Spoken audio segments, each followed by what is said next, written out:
future. Here, now, to share some deals which are new to both of us. I'm always a little jittery after I place bids on items. It's always down to the second. But I'll tell you why this is such a great deal for Paperboy here, especially when I won the same item, or another item from the same seller moments earlier. So yeah, I gotta get back to work. See you later. Alright, so we got another unboxing segment here. Unbagging. There's a $20-25 sticker on there, which I did not pay. Holy crap. I'm guessing this person got these from like a like an estate sale or something.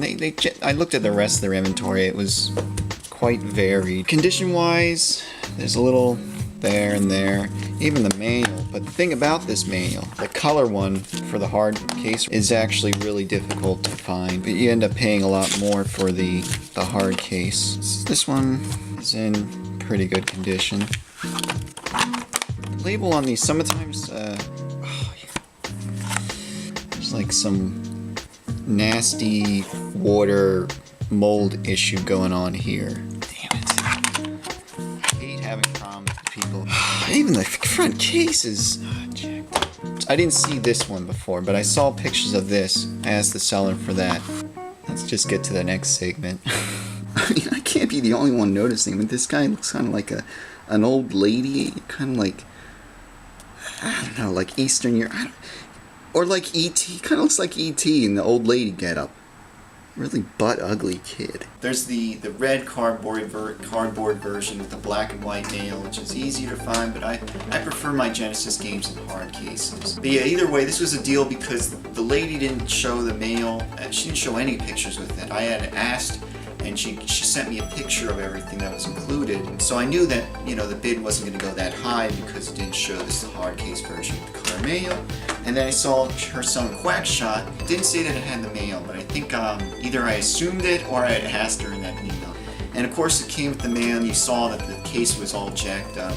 But even so, the cart goes for a loose price of like $10. I'm going to make my money back no matter what, as well as I'm going to sell this god-awful version of I got for 99 cents at a Goodwill, like, I don't know, like 5 years ago or something. Actually, it looks more like Mogwai and E.T. mushed together with the, you see, it's the teeth and the nose and the rounded area above the mouth. I only realized it recently. Paperboy is the shooter. And it was probably the game that really got me into shooters, but I didn't realize it at the time. I played this for years, the DOS version, well before I had attempted Raiden in the arcades. And that was the game I always think got me into the shooters. To me, there's no better version of it because I really love the, there's like this zap and then point score animation that they have for any object you can hit with your paper that gives you a score.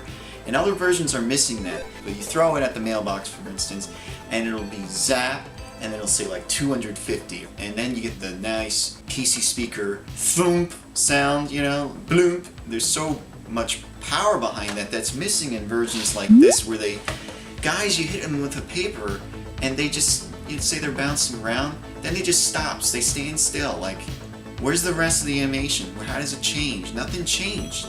But it was really frustrating when I first played this game to find out that it was that different from the DOS version I had played. The only thing that comes kind of close to the DOS version I found is the Game Boy Color version, and I haven't played it, but the Lynx version looks kind of close. I really like the console experience, and to me this is the closest thing you're gonna get to that DOS game on a console. So yeah, Genesis version's the best. Most artists use a model or a picture for reference when they're making their own art. So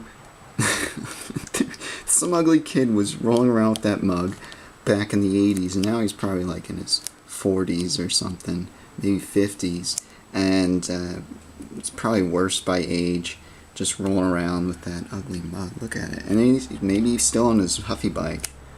I don't know, maybe that's me. This kid's got some arm. I mean, he has all the power of an RPG with like the precision of a laser. Like, I mean, he'll blow your head clear off its stump and probably beat any pro sports baller at their own game. But he's like this amoral bastard too. Throw papers at babies and fat neighbors, robbers in their like professional black mask and striped suit, crippled people. Man, where did gaming go wrong? I mean, this was gaming. You introduce one set of rules, then you add crazy things like men in bear suits, throwing refrigerators, radio-controlled birds, dive bombing you. Until suddenly, you know, you're like juggling 1,000 balls and they all fall down on your face. That was teabagging! No. Mm-mm. Crazy entertainment. No, we don't need any of that. Now we have to have more in-depth games. You know, now we have 200-hour epics that you'll never finish. Now I was thrilled when I first played Twilight Princess back in 2005. You know, eventually I owned it, and I got bored. I don't know if I'll ever get back to it. I mean, really, gaming isn't a lifestyle anymore. It's a life. And fuck having to get all the gold Skulltulas in Ocarina of Time. I'm using the Game Shark. So, anyways, it's out there. Now go get it. Oh, you're still here? Great. Remember that Mario box I picked up in ULTS Future 3? Don't remember that? Watch the video here. If you are interested in trading with me, I can send you more pics, videos, whatever you need. And as always, thank you for watching.